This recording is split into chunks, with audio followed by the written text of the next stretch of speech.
syempre true na ang engagement ni Nadine Lustre at ni Christoph Barrio. Yeah. Sana naman, hindi naman maudlot yan, ano? Oo nga. Eh, Tito Ogie, bakit hindi ka sincere si Dominic at saka si Bea? Ayoko nang manumpa. Gusto mo ba? In-invite tayo, eh di chichika natin. Pag hindi tayo in-invite, hindi din natin chichika. ay kasi baka ayaw naman nila ng tulong natin. Hindi nila tayo kailangan. So, patay atin ng premiere night. Maidagdag ko, Tito Ogie, si Bini Maloy, nakita ko sa sementeryo. Uy, pinaparinggan daw di ni Kyle Echari itong si JM. Dahil dun sa rason niya ng pag-aartista. Kasi si Kyle Echari, siya yung pinagkakaguluhan ngayon pag nagpe-perform dahil may mga pabukol. Ha? Tito Ogie, Sasama ka lang dahil sa bukol. Mamaya pagkatapos ito, pakikitaan kita. Ito na ang latest, kaya tumutok ka na, dali. Ito na nga!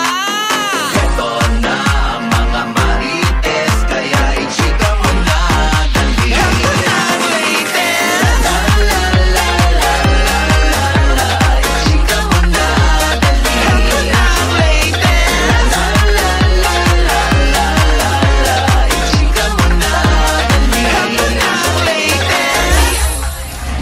Hello mga ka-update! Ito po ang inyong mga link. Ito po si Mama Lon. Ito naman po si Papa O. Yes, ano pa nga ba? Ang lagi niyong inihilit sa amin. Ay! I-chika mo na, dali. La la la la la la la la, ichichika na namin dali. Hindi na naman siya kumakanta. Uy, kumakanta ako. Gumagawa ng sariling choreo. Blending ko na. Diniblending. Nag-second voice ako, Tito Parang Ogie. pinaghahalo niya yung tubig sa cup zero. Ganun ang blending na gusto niya. Ay, naku, nakakaloka. Para dumami yung cup syrup, ano yan? Dishwashing liquid? Anyway, ayan ha. Siyempre galing na naman ako sa taping ng Quizmosa. Yes! Kaya medyo malamlam na naman ang aking mga mata. Pero una sa lahat, maraming salamat sa lahat ng nanonood lagi ng Quizmosa. Every after Eat Bulaga. Thank you po. From Mondays through Saturdays. Thank you ha. 2:30 po yan. Yeah. At syempre pa, nako, ang pagbati rin natin. Oo, kay Nadine Lustre. Ay, true na ba? Okay, syempre true na ang engagement ni Nadine Lustre at ni Christoph Barrio. Yeah. Diba? They're gonna see the world together. Sana naman, hindi naman maudlot yan, ano? Oo nga. Ilang beses na nagkakaroon ng engagement ng mga artista mula kay Bea Dom, Sam Catriona, na nagkaroon sila ng engagement, tapos ang ending, hiwalayan din, ano? Syempre, sinasabi nila, it comes in threes. Sa puno nagkagalit, Tito Ogie. Sa puno. Sabi trees. Trees. Sabi niya trees. Pwede makinig ka na lang, Johnson. It comes in threes. Ibig sabihin, nangyayari daw yan sa tatluhan. Tatlong pangyayari para sa isang eksena. Pero, syempre, hindi naman lagi totoo yan. Malay naman natin kay Nadine at kay Christoph ay talaga namang sincere sila sa isa't isa. Tito Ogie, bakit hindi ka sincere si Dominic at saka si Bea? Ayoko nang manumpa. Gusto mo ba? Gusto mo? Baka namimiss nyo na. Gusto mo? Hindi ka pala kasali. Gusto mo ba? Lagi niya niyabang sa atin yung hindi siya kasali Oo nga eh. Baka siya lang this time. Pag naman, magpapas. So, no comment ako dyan. Okay? Hindi. Ako naman sa totoo lang naniniwala ako. During the proposal, diba? Sincere sila lalo na umiiyak pa yan. Yes. Diba? So, feeling ko naman sincere. Siguro may realization lang sila na parang wala sa timing o kaya na-realize yung isa na sandali, parang meron pa akong nakalagay sa bucket list na hindi ko pa na-achieve. Mga ganyan. O, mas maganda nga nangyayari na yung ganyan, ano? Sa umpisa pa lang. Kesa naman kasal na kayo, saka kayo naghihiwalay. Mas mahal ang annulment. Tama. Kesa sa kasal, alam niyo yan. Ang mahal talaga magpa-anal. Mura naman, Maloy! 1K lang kaya sa amin. Oh my God. Oji, bakit ako po dito? Gaga, anal, men, kasal. Anal! Libasa, ikaw. Kaya pala, pag umi-ebs ka, hindi ka na umiinig. Pusa na lang siyang nalalaglag eh. Ayun! Annulment pa lang po. Ako, ayan, sige. Pero sa amin dito, Oji, yung parang proposal na, pagka may nakakaproblema, parang tinutuloy pa rin nila dahil parang kahiyaan na yung... sa hindi naman probinsya. maganda yung gano'n. Eh sa mga may kaya sa buhay siguro, parang kung can afford naman sila to lose this person, gagawin nila yon. Pero sa mga panahon ngayon, gano'n na ang nangyayari. Pag naramdaman natin na hindi mo na mahal yung isa, tatakas ka na. Ganon, di ba? O anyway, magkakaiba naman ang mga sitwasyon ng mga tao. At iba-iba din ang rason kung bakit hindi natutuloy at bakit din natutuloy, di ba? Correct. Oo. Kaya, congratulations at best wishes sa magsing-irong na si Nadine at si Christoph. At eto na, di ba? Ay, Diyos ko, grabe tong si Nadine, grabe magmura kay Aga muna sa Uninvited. Ay, grabe. Napanood mo ba yung ano? Trailer? Grabe yung mura. At saka yung character ni Aga Mula, parang ngayon lang siya gaganap ng gano'n, ano? Oo, nakakaloka itong... dark ng character niya. Uninvited. Yes. Si Tom Rodriguez, di ba? Finally, umami na siya. Yes! 4 months old na yung kanyang baby boy.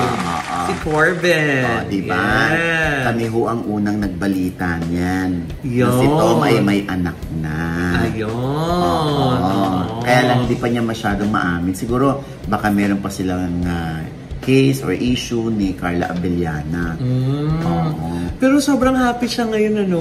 Kung kita mo yung demeanor niya, sobrang ang ganda-ganda ng aura niya. Correct. Oo. Siguro kasi nadala nabunutan ng mabigat na dinadala na correct. Tatago ko ba yung baby ko o hindi ko itatago yung baby ko? Pero sabi naman niya, di ba, kay Nelson Canlas na hindi naman sa tinatago niya. Pag binagtanong, sasabihin niya. Correct. Oo. At syempre, isa pang binabati natin ay ang Bini. Yes! Philippines Pride!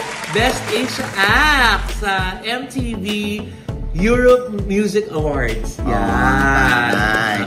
At alam mo ba, di ba ginamit din yung kanilang cherry on top? Oo, sa NBA ba yun? Ay! Oo, sa basketball. At saka may mga nagsisend sa atin na nakakatuwa dahil daw nasa Hollywood sila. Tinutugtog dun sa sa Hollywood Walk, yung cherry on top. Oo, di ba? Congratulations, Pini. Yes. Kahit hindi nyo kami ni-invite, Ha? pinapati namin kayo.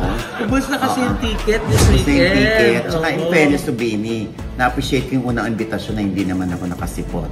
Pero sumikat sila, ha? Di ba? Kaya minsan ayoko na sumipot eh. Bakit? Sa mga pa-imbita eh. Gusto ko sumikat sila. Ha? Ganon. Yung pala nangyayari. Pero totoo, wala akong oras.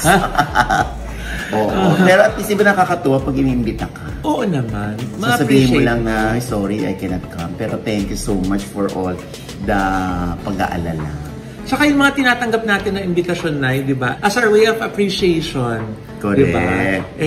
Chinchika natin, pinopromote natin, di ba? Correct. Yeah. Oo, ayan. Bilang pasasalamat po sa inyong tiwala sa amin. Oo, 3 nights sold out, ha? Ang Bini, ang taray. Oo. At saka may mga lumalabas na ng mga images ng kung ano magiging itsura ng stage, ng buong arena. Wow. Ang ganda. Diba? Bongga. Oo. At world class. Oo nga. At saka maidagdag ko, Tito Oji, si Bini Maloy, nakita ko sa sementeryo. Uy! Oh. Nung isang linggo pa ako nagpunta doon na. Ay, hindi! Gaga, Mamaloy, Bini, hindi Buni. Bini. Sorry, nasa kaliwa, hindi ko Buni narinig. Maloy ka. Bini Maloy ang sinasabi. Akala ko sasabihin niya, bingi maloy. In fairness naman, Tito Oji, kay Bini Maloy, hindi siya nagsuplada. Talaga naman binuksan niya yung kanyang sasakyan at nagkaway-kaway siya sa maraming tao sa sementeryo. That's good. Oo, dapat very gano'n naman good. talaga. Para ma-appreciate mo rin yung mga gesture ng mga tao sa iyo. Tama. Diba? Kaya congratulations sa Bini. Yes, and good luck sa inyong concert this weekend. Ito pa, di ba? Sikat na sikat ang PBB Gen 11 ngayon. Oo. In fairness, kahit saan sila magtungo ng mall show. Saka sa mga events, andun din sila. Kung Correct. halos kompleto, kung pwede kompleto, di ba? Correct. Sino ba yung pinag-ano dyan? Si Fiang, tsaka si JM. Si JM, tsaka si Fiang. Yes, JM Fiang. Team. Oo. Ay nga pala, naalala ko, si baklang-baklang. Ano yun? Si Kyle Echari, bakit siya binabash? Kasi, ito na nga. Chismosa. Ito na nga yung chika. Ito na nga. Kasi nga sa isang interview, may nabitawang statement itong si Kyle Echari. Ano sinabi? Sabi niyang ganon, na ito na yun, nasusulat. Basa. Pinakaayaw kong attitude sa mga nag-aartista is yung gusto lang ng fame and money. Yan yung sabi niya. Nasabi niya dun sa interview sa kanya sa Kapamilya Chat. Ni Kyle. Nasabi ni Kyle. Oh. So ngayon, na-interview din pala itong si JM sa Kapamilya Chat bago si Kyle. At nabanggit niya doon, ang rason niya sa pag-artista ay para kumita ng pera. Sabi ni JM. Okay. So nung sinabi to ni Kyle, may mga nag-tag na kay JM tsaka sa hashtag JM Fiang, yung mga fans, na ito sinabi ni Kylo, parang pinaparinggan si JM. Yun na yung naging narrative ngayon, na pinaparinggan daw di umano ni Kyle Echari itong si JM. Dahil doon sa rason niya ng pag-aartista. Ako naman ay hindi naniniwalang si JM ang pinariringgan ni Kyle Echari. Oo, ako din. Dahil kahit naman ako, pwede kong, ang dami kong naririnig dyan, isa lang palang narrative nila, no? Pero ako, hindi ako pabor dun sa narrative nila. Parang ganun siya. Hindi yan particularly kay JM nakatuon. In general, siguro siguro. Tsaka opinion niya yun. Sino tayo para kumontra? Di humabi rin tayo ng ating sariling opinion, hindi pa? Tama. Hindi niya naman pwedeng ibaluktutin or iliko yung opinion ni Kyle.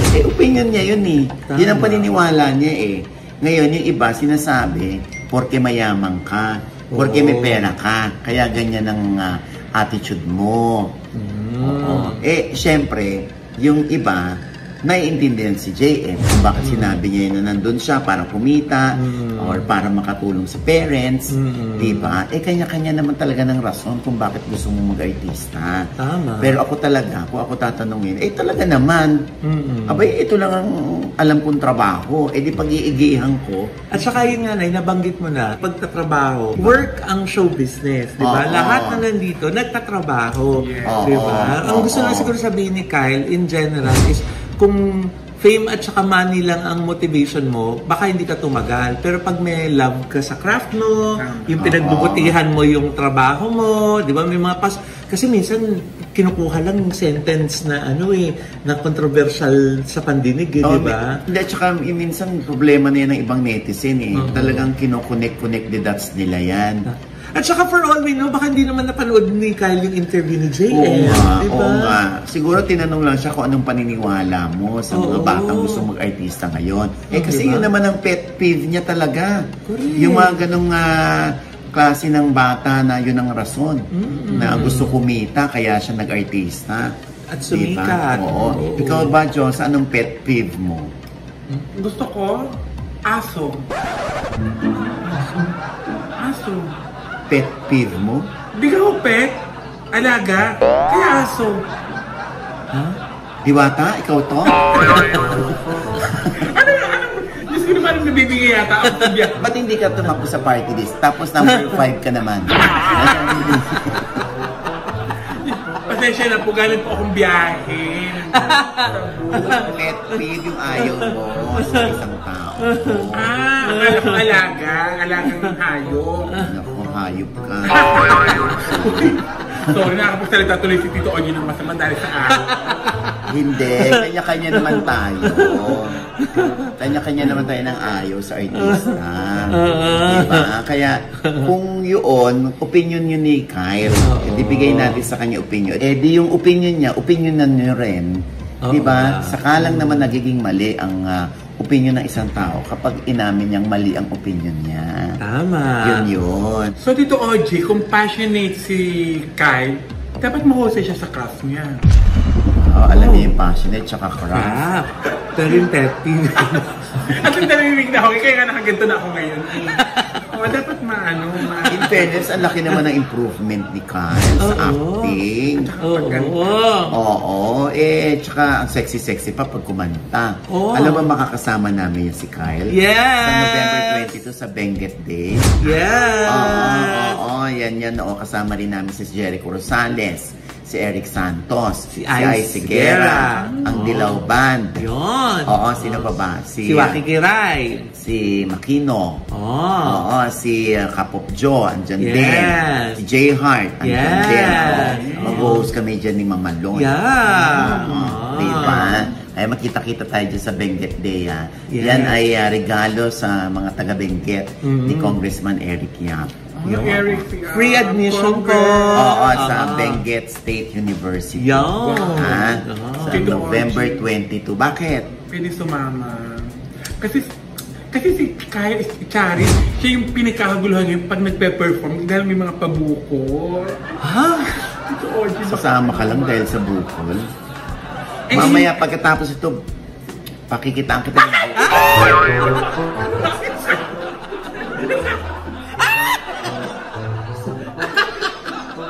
Akala ko lalagyan mo siya ng bukol.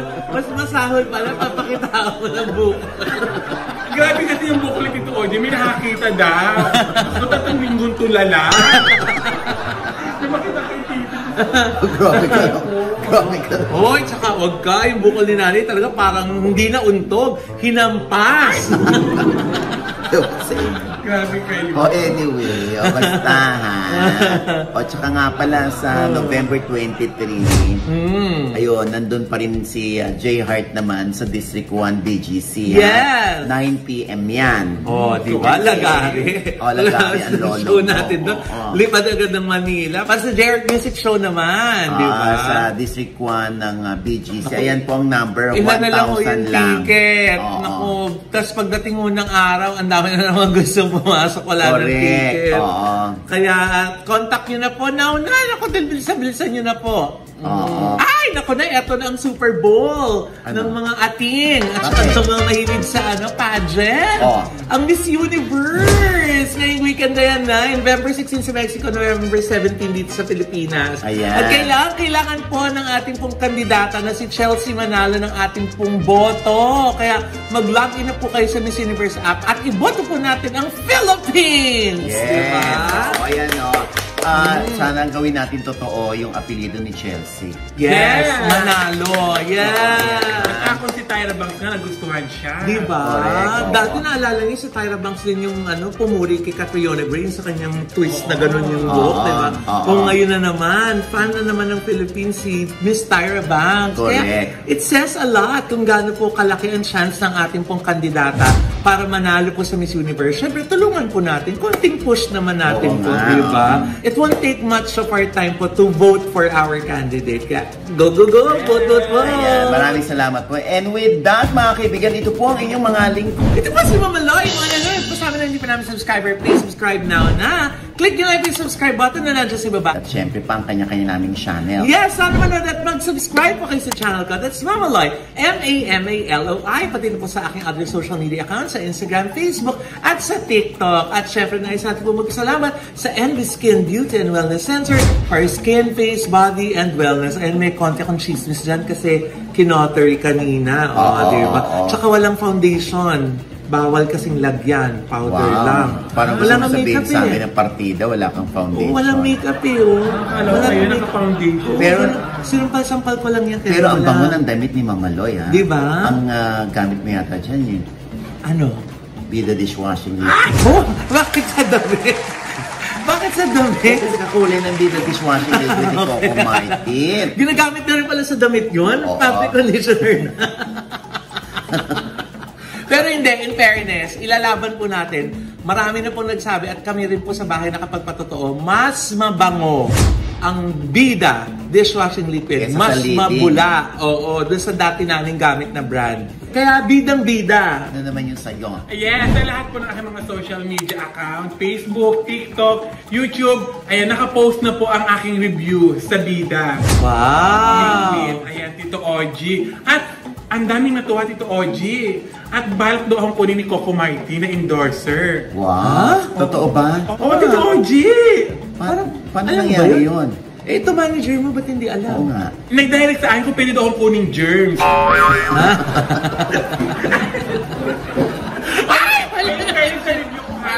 Bukod sa mabango, Tito OG, bukod sa mabango, ang lambot sa kamay.